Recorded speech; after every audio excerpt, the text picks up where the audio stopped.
Assalamualaikum warahmatullahi wabarakatuh. Jangan ada lagi politik identitas. Jangan ada lagi politisasi agama. Jangan ada lagi polarisasi sosial. Demokrasi kita harus makin dewasa. Konsolidasi nasional harus diperkuat. 2024 jangan lalu kau lagi salah. Kalau ceramah orang begini dibilang radikal. Amar ma'ruf nahi mungkar. Mana kalau Muhammad kita sogok perempuan. Bilang yang lain. Dah setuju. Kenapa? Muhammad bukan pejabat Indonesia. Kasih perempuan hijau matanya. Akan begitu. Di mana Indonesia? Kita tahu di Indonesia. Kita tahu dah ada pejabat begitu. Ada. Kau salah, kenapa kau pilih? Pilih sendiri kau pemimpinmu. Sekarang kau diberi kebebasan pilih pemimpinmu. Pilih kau bupatimu, pilih wali kotamu, pilih gubernurmu, pilih wakilnya. Tapi karena kau disogok, mana orang jahat kau pilih juga. Jangan ketawa, serius orang ini. Yang nggak boleh adalah mempolitisasi politik identitas. Itu yang nggak boleh. Menganggap bahwa politik identitas itu adalah Muslim, itu kan bahaya. Lu fakta antropologinya, fakta sosiologisnya bangsa ini adalah Islam. Orang Islam harus berpolitik supaya ruang-ruang politik ini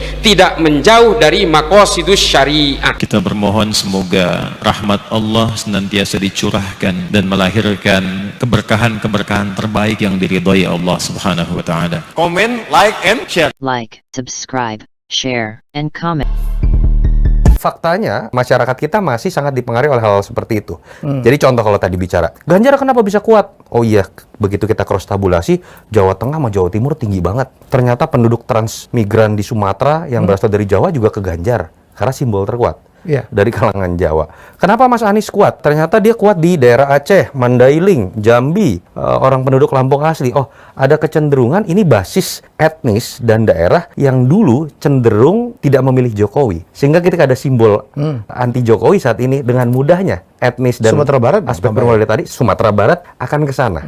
Prabowo tersisa masa lalu. Bahkan Sumsel ya. Bahkan Sumsel itu juga mengarah ke Anies begitu misalnya. Tapi ketika berbicara mengenai atau Khofifah deh, nggak gede pun tapi jelas. Oh, suaranya dari Jawa Timur. Jawa Timur gede banget ya. Ridwan Kamil, oh dari Jawa Barat ya. misalnya kan. Sandi beberapa daerah di Sumatera atau Sulawesi karena dia dianggap Gorontalo. Di Sumatera karena dia dulu banyak sekali bergerak sebagai cawapres Prabowo dengan relawan emak-emak di daerah Sumatera yang cenderung memang ke Pak Prabowo. Erik bingung. Ketika orang misalnya mengidentikan dia sebagai orang Lampung asli, orang lebih ingat dia sebagai tokoh Inter Milan, orang kaya di Jakarta misalnya. Ini bahasa awamnya ya.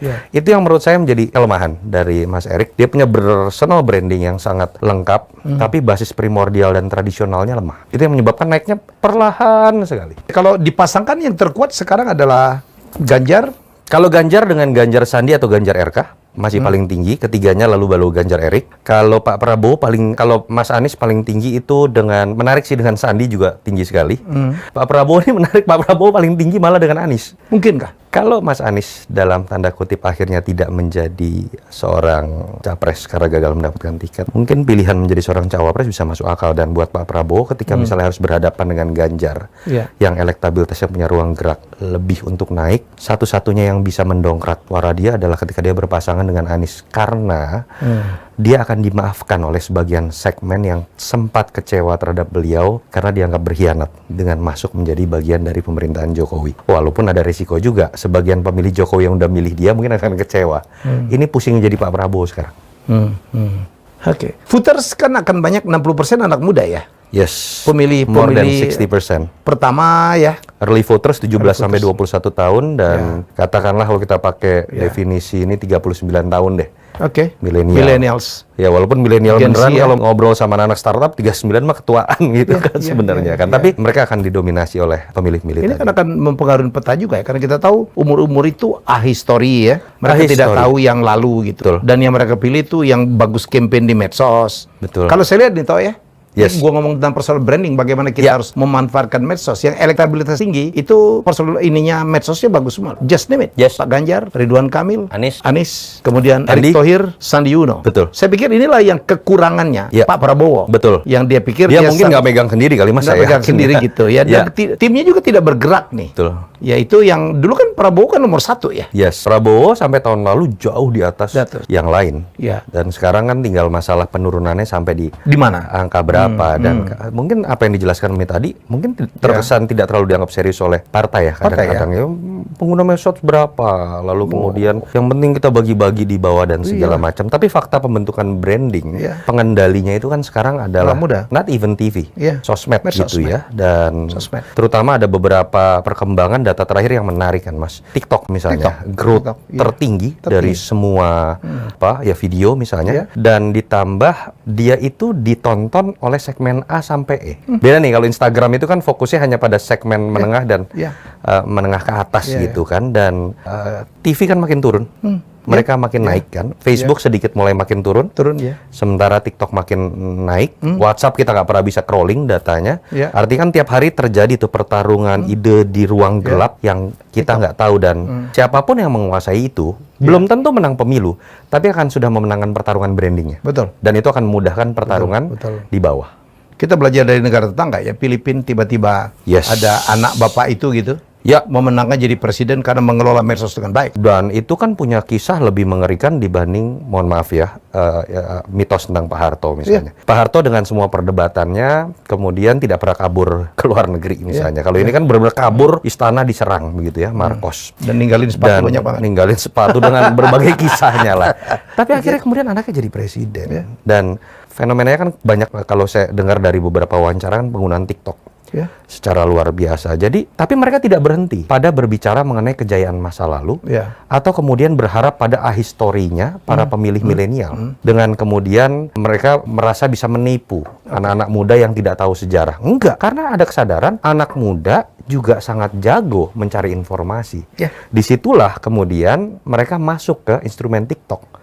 Jadi bagaimana pembentukan branding, history, kemudian di brand terlebih dahulu, diarahkan terlebih dahulu, dan terbukti membangun persepsi yang baik buat early voters loh, kalau saya tidak salah ya, yang memenangkan kemarin. Ini alarm untuk siapapun ya, bukan hanya level presiden ya, gubernur, wali kota, bupati, teman-teman yang mau nyalek tuh.